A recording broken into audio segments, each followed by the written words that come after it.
répondit et lui dit, voici ta demeure sera privée de la graisse de la terre et de la rosée du ciel d'en haut. Tu vivras de ton épée et tu seras asservi à ton frère. Mais en errant librement ça et là, tu briseras son joug de dessus de ton cou. Quand on entend cette bénédiction, à première vue, qui n'a pas de sens, on comprend pas tellement pourquoi la bénédiction n'a pas de sens. S'il faut aller dans Genèse 32,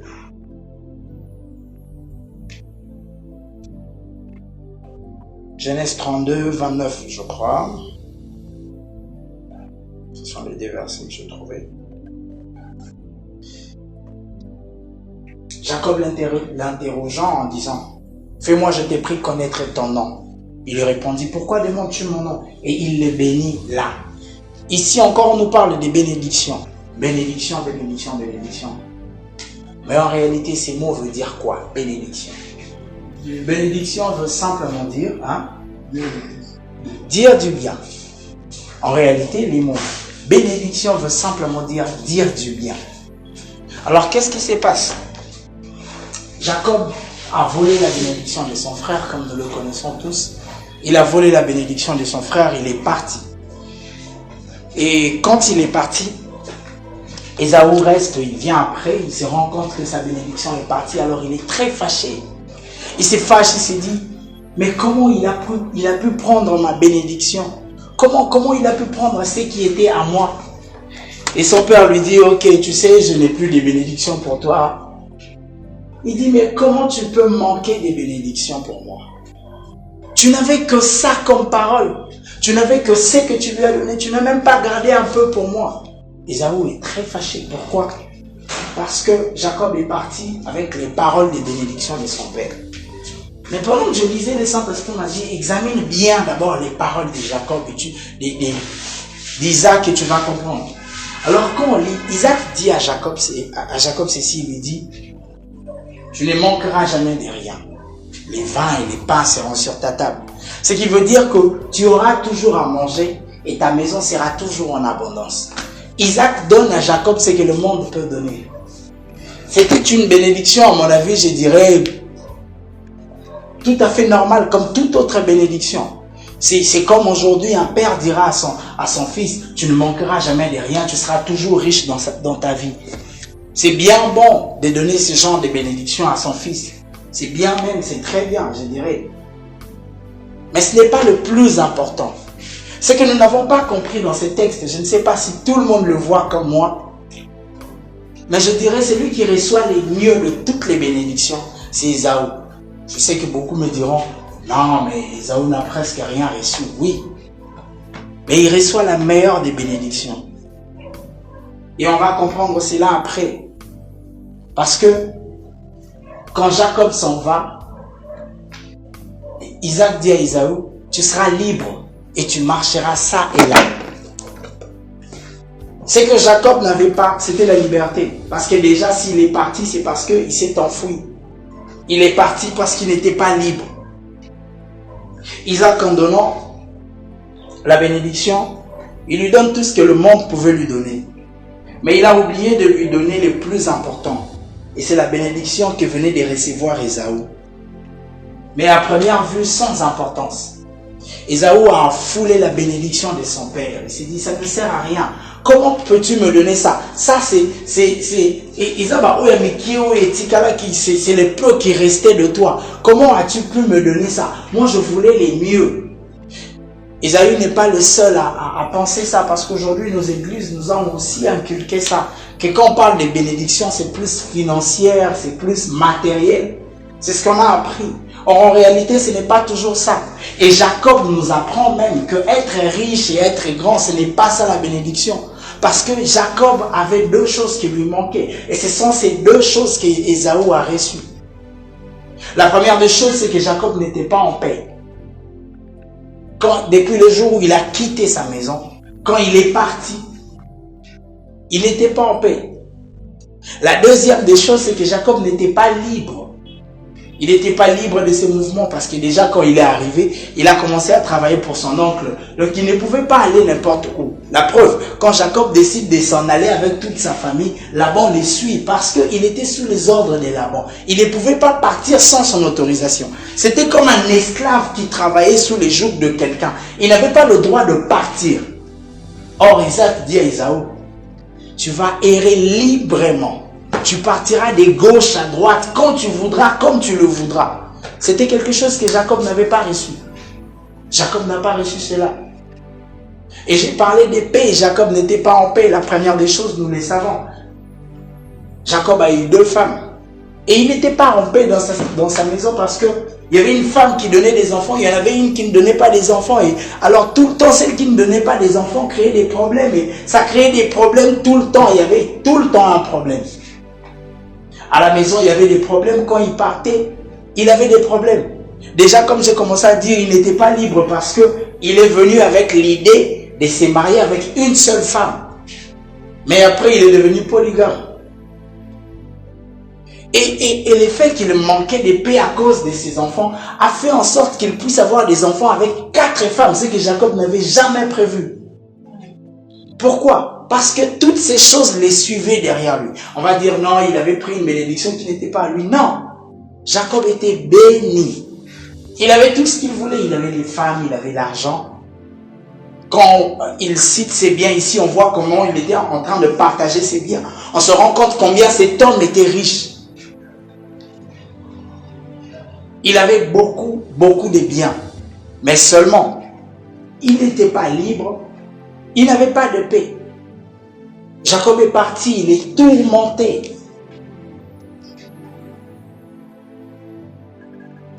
La bénédiction que Ésaü a reçue n'avait rien à voir avec ce que Jacob avait reçu. Jacob avait reçu cette bénédiction qui disait les pains et les vins ne manqueront pas sur ta table. Et ce sont les paroles que nous, les chrétiens, nous aimons entendre, qu'on nous dise ce genre de choses. Tu ne manqueras jamais d'argent, tu seras riche, voilà, tu seras ceci, voilà, Dieu me dit, tu seras comme ça. C'est ce que nous aimons entendre des serviteurs de Dieu. C'est ce que nous aimons qu'on nous dise. Quand on parle de bénédiction, on est beaucoup plus matériel, financier. On est rarement dans le domaine moral ou dans le domaine spirituel. Quand quelqu'un te dit, Mélissa, je vais te bénir, tu vas commencer à beaucoup prier, tu te dis, c'est quoi cette bénédiction? Je vais beaucoup prier, ça veut dire quoi? Non, tu vas devenir une femme de prière, c'est quoi? Est-ce qu'être une femme de prière, c'est une bénédiction d'abord? C'est la question qu'on va se poser. Est-ce qu'être une femme de prière, c'est une bénédiction d'abord? Tu seras libre, tu vas errer ça et là. Est-ce qu'être libre, errer ça et là, c'est une bénédiction? C'est le jour où tu comprends ces choses que les choses vont changer. Alors, j'ai prévu de ne pas beaucoup parler. J'ai expliqué en quoi Jacob n'était pas, je dirais pas béni, parce que l'histoire de Jacob nous explique clairement que les finances et les matériels n'est pas toujours une bénédiction. La bénédiction est un mot tellement large qu'il englobe beaucoup de choses. Alors qu'on les limite seulement aux biens matériels, c'est comme si on ne faisait rien du tout. Quand on parle de bénédiction, faut voir au-delà de tout ce que nous imaginons. Quand on voit les 2 bénédictions, on comprend pourquoi même Ésaü est rentré très fâché. On comprend pourquoi Ésaü est resté fâché après son frère. On comprend même pourquoi et Ésaü dit, le jour de la mort de mon père s'approche. Quand je l'aurai, je le tuerai. Pourquoi? Simplement parce que Jacob a reçu une parole. Quelles étaient ces paroles? Des bénédictions, de matériel. Mais quand Isaac bénit Ésaü, il lui donne des bénédictions morales et spirituelles. Qui peut comprendre ça? Ce jour-là, même Ésaü lui-même n'a pas compris ce qu'il avait reçu. Lui-même n'a pas compris ce qu'il avait reçu. Et ils partent tous les deux, les 2 chemins. L'autre prend à gauche, l'autre prend à droite. Ils sont partis. Mais on connaît l'histoire de Jacob. Jacob part. Il veut épouser une femme. On lui donne une autre femme. Il travaille encore 7 ans pour cette femme. On lui donne cette femme, mais quand la femme arrive, la femme n'a pas d'enfant. Et l'autre femme qu'il avait eue avant a des enfants. Et sa femme s'est dit, prends ma servante, fais des enfants. Toutes ces choses, ce sont des choses que lui-même n'a pas prévues. C'était quoi? Une manque de paix. Il cherchait seulement à avoir la paix avec lui. Et j'aime quand je lis dans le livre de Genèse, quand Jacob rencontre Ésaü, il veut donner ses biens à Ésaü. Ésaü lui dit, laisse, je suis dans l'abondance. J'aime cette phrase. Quand Jacob veut lui donner les choses, il dit, tiens, j'ai apporté ça pour toi. Ésaü lui dit, laisse tomber, je suis dans l'abondance. Mais quand est-ce qu'Ésaü est devenu dans l'abondance? Quand j'ai commencé à lire, je me suis posé la question. J'ai demandé au Saint-Esprit, quand est-ce qu'Ésaü appartenait à Jacob? Et c'est là qu'il me dit, je veux te révéler 3 vérités. Quand est-ce qu'Ésaü comprend que ça ne sert à rien de garder rancune contre Jacob? C'est le jour où Ésaü comprend ce qu'il avait. La Bible ne nous dit pas quand est-ce qu'il a pris conscience de sa liberté. Mais le jour où Ésaü comprend que ça ne me sert à rien de rester contre lui, c'est le jour où Ésaü se rend compte qu'il vit bien. Il est libre. Il n'a de problèmes avec personne. Il est dans l'abondance. Mais il est en paix. La Bible ne nous parle pas d'un certain des problèmes dans la famille d'Ésaü. Non. On ne nous en parle pas. C'est vrai que l'histoire est beaucoup plus focalisée sur Jacob. Mais je pense que s'il y avait un problème de son côté, on nous l'aurait dit aussi. Mais la Bible ne parle pas de ces choses. Pourquoi? Parce qu'il était bien. Il était libre et il était en paix. C'est que Jacob n'avait pas. Il a fallu que Jacob rencontre quelqu'un avec qui il devait se battre pour connaître la paix. Et c'est malheureux de dire ça. Mais vous savez par quoi la paix de Jacob est arrivée? Par la mort de Rachel. Parce qu'une femme devait partir pour que la paix arrive dans la maison. Sinon, ces 2 discussions allaient continuer. Sinon, Jacob n'allait jamais se reposer. Parce que Rachel se disait que le Seigneur ajoute encore. On allait encore ajouter. Finalement, elle allait avoir combien d'enfants? Les enfants étaient synonymes de problèmes. Parce que quand on comprend déjà que les enfants ici de mères différents, déjà ça crée des problèmes et des ennuis. Alors il fallait qu'une femme parte pour que la paix vienne dans la maison. Qu'est-ce que Dieu fait? Il récupère simplement Rachel et puis c'est tout. Jacob a la paix le jour où Dieu les bénit. J'ai toujours posé cette question. Quelle est la bénédiction que Dieu donne à Jacob? Parce que Jacob était déjà riche. Il avait déjà tout ce qu'il voulait. Quelle est la bénédiction que Dieu lui donne? La bénédiction que Dieu donne à Jacob, c'est la paix et la liberté. C'était ces 2 choses que Jacob n'avait pas. Malgré ses richesses, malgré tout ce qu'il avait. Les 2 choses que Jacob n'avait pas. C'était la paix et la liberté. Et on voit même que quand Jacob finit de combattre cet homme, il s'en va. Laban ne le poursuit plus parce qu'il est libre de partir maintenant. Il est parti sans que personne ne le suive après. La première fois quand il est parti, on l'a suivi. Il y a eu quelqu'un derrière lui pour lui dire, tu n'es pas encore libre de partir, pourquoi tu t'en vas? Mais la deuxième fois, quand il quitte cet endroit pour partir, il n'y a plus personne pour le suivre parce qu'il est libre. Et quand il avance un peu, Rachel décède. Rachel est décédée. Et là, il retrouve la paix. Alors, j'étais en train de poser la question de savoir quand est-ce que Ésaü pardonne à Jacob. C'est lorsqu'Ésaü prend conscience de ce qu'il avait. Généralement, c'est ce qui nous arrive aussi. Le jour où tu prends conscience de ce que tu as entre tes mains, c'est ce jour-là que tu sors du joug de tes adversaires. Quel est le joug de nos adversaires? L'adversaire d'Ésaü, c'était Jacob. Le joug, c'était quoi? C'était qu'il était resté fâché contre son frère. C'était ça le joug. Il y a des gens pour qui tu es resté fâché parce qu'ils t'ont fait du mal. Il y a des gens pour qui tu es resté fâché parce que pour les filles et les garçons qui vous ont escroqué le cœur, tu es resté fâché contre lui. Mais essaie un peu d'observer. Écoutez, Dieu ne nous laisse jamais les mains vides. Dieu savait que Jacob était parti avec une partie de la bénédiction. Il ne pouvait jamais laisser Ésaü les mains vides. Il a donné quelque chose à Ésaü. Mais le problème, c'est qu'Ésaü n'a pas conscience de ce qu'il a reçu. Généralement, c'est le problème aussi avec nous tous aujourd'hui. Dieu te donne quelque chose, Dieu t'a remis quelque chose, mais quelle est la chose que Dieu t'a donnée? Et puis tu viens prier, mais quand Dieu te regarde, il dit, mais tu as déjà quelque chose entre tes mains. Pourquoi tu ne t'en sers pas? La première des choses que je t'ai donnée, tu n'as pas utilisé. Tu veux que je te donne encore? Qu'est-ce que tu as entre tes mains? C'est pour ça que j'ai dit que la première vérité, c'est que le jour où tu reconnais ce que tu as entre tes mains, tu sors, tu es libéré du joug de tes adversaires. Le jour où tu te rends compte que les gens que tu envies, entre tes mains, tu as beaucoup mieux que ce que eux peuvent avoir. Ce jour-là, tu n'envies plus ces gens. Le jour où tu te rends compte que la personne qui est partie avec ta bénédiction, toi, tu es resté avec mieux que ce que lui, il a volé. Tu oublies et tu n'es plus fâché contre lui. Le jour où tu te rends compte que ces gens pour qui toi tu te morfonds chaque jour pour te dire que le jour où tu te rends compte que toi ta vie sera beaucoup mieux que Yabango, tu vas comprendre que ça ne te sert à rien d'être fâché quand ils te font du mal.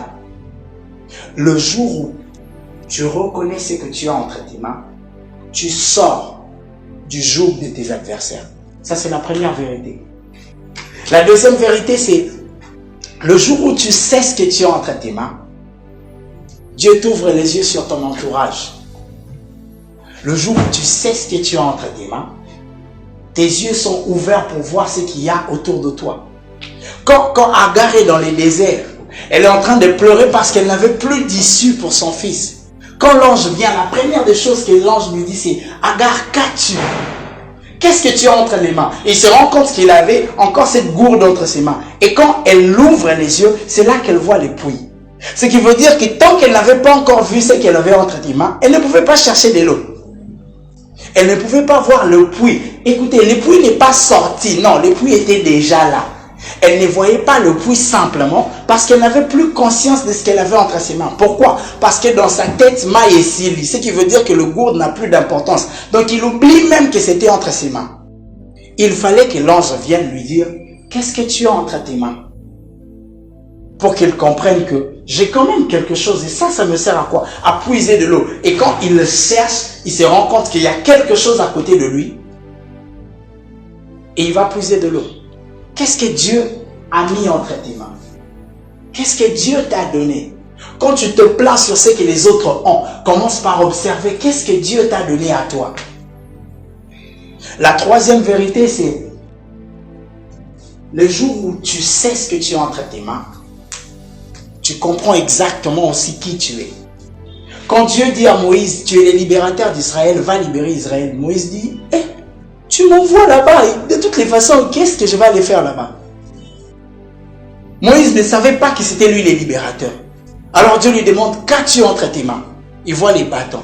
Moïse voyait ça comme un bâton, un simple bâton. Dieu lui dit, jette ton bâton, ça devient un serpent. Récupère le serpent, il récupère, ça devient... C'est ce jour-là qu'il comprend que ce que j'ai entre mes mains, c'est le pouvoir. Et c'est ce jour-là qu'il dit, ok, maintenant je peux partir, parce qu'il était conscient de ce qu'il avait entre ses mains. Le jour où tu découvres ce que tu as entre tes mains, Dieu te révèle aussi qui tu es. Alors la question que je viens poser à quelqu'un ce soir, c'est qu'as-tu entre tes mains? Quel est le talent que Dieu t'a donné? Quel est le don que Dieu t'a donné? Quelle est cette chose que tu peux utiliser pour que les autres aussi t'envient? Tu es là en train de te plaindre parce que les autres ont mieux que toi. Tu es là en train de te plaindre parce que ce que les autres ont, c'est beaucoup mieux que ce que toi tu pouvais avoir. Mais la question c'est qu'est-ce que toi tu as? Qu'est-ce que tu as entre tes mains? Tout ce que tu fais c'est regarder ce que les autres ont. Mais qu'est-ce que toi tu as? Si Ésaü était fâché, c'est parce qu'il voyait ce que Jacob était parti avec. Mais lui-même ne voyait pas avec quoi il est resté. Je l'ai dit ici une fois. Ésaü est resté avec tous les biens de son père. C'est lui qui, d'abord, il est né mon Aliboso, donc il avait la prééminence. Il était l'héritier de tout ce qui est resté. Mais il s'est fâché parce que quelqu'un est parti avec une parole. Il ne savait pas voir tout ce qui était resté avec lui. En réalité, Jacob n'a rien reçu du bien de son père. C'est Ésaü qui a tout pris. Et je l'ai dit ici, j'aime cette phrase. Quand Jacob vient, il s'est dit, il vient, il lui emmène tout ce qu'il avait. Ésaü lui dit, je suis dans l'abondance. Ce que j'ai, ça n'a rien à voir avec ce que toi tu me donnes.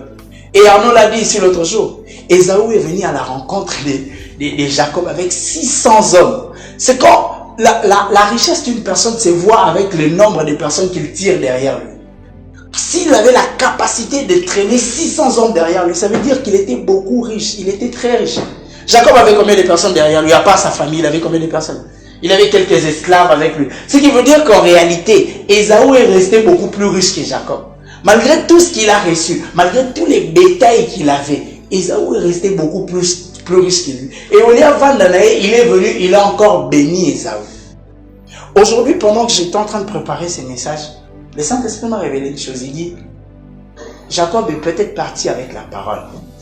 Mais la prophétie disait que les plus jeunes aura de l'ascendant sur les plus grands. Mais vous savez ce qui s'est passé ce jour-là? C'est qu'il y a eu paradoxe de la prophétie. Il y a eu contradiction de la prophétie. Parce que quand ils se sont rencontrés, c'est lui qui s'est prosterné, c'est celui qui devait dominer. Mais en réalité, celui qui devait dominer est venu et est devenu serviteur. Il s'est appelé lui-même serviteur et il s'est prosterné. Pourquoi? Parce qu'il n'a pas pris la meilleure part de la bénédiction. Il est certes devenu grand après. On ne nous a plus raconté l'histoire d'Ésaü. Mais ce qui est sûr, je peux le dire à haute voix, Jacob n'est jamais devenu plus riche qu'Ésaü. Pourquoi? Le jour où Ésaü a compris ce qu'il avait entre ses mains, son histoire a changé. Quand on relate cette histoire, on a toujours l'habitude de dire que Jacob est parti avec la bénédiction. Mais Ésaü est resté avec les meilleurs de la bénédiction. C'était la paix et la liberté. Alors ce soir, je suis venu simplement parler à quelqu'un, à un cœur pour dire, commence d'abord par regarder ce que Dieu t'a donné. Reconnais d'abord ce que Dieu t'a donné.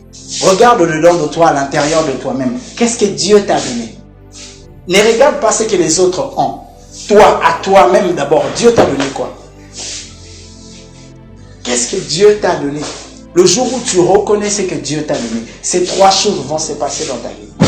Premièrement, tu vas sortir du joug de tes adversaires. Deuxièmement, tu auras la vision sur ce qui t'entoure. Et troisièmement, tu vas reconnaître qui tu es. Amen. Amen.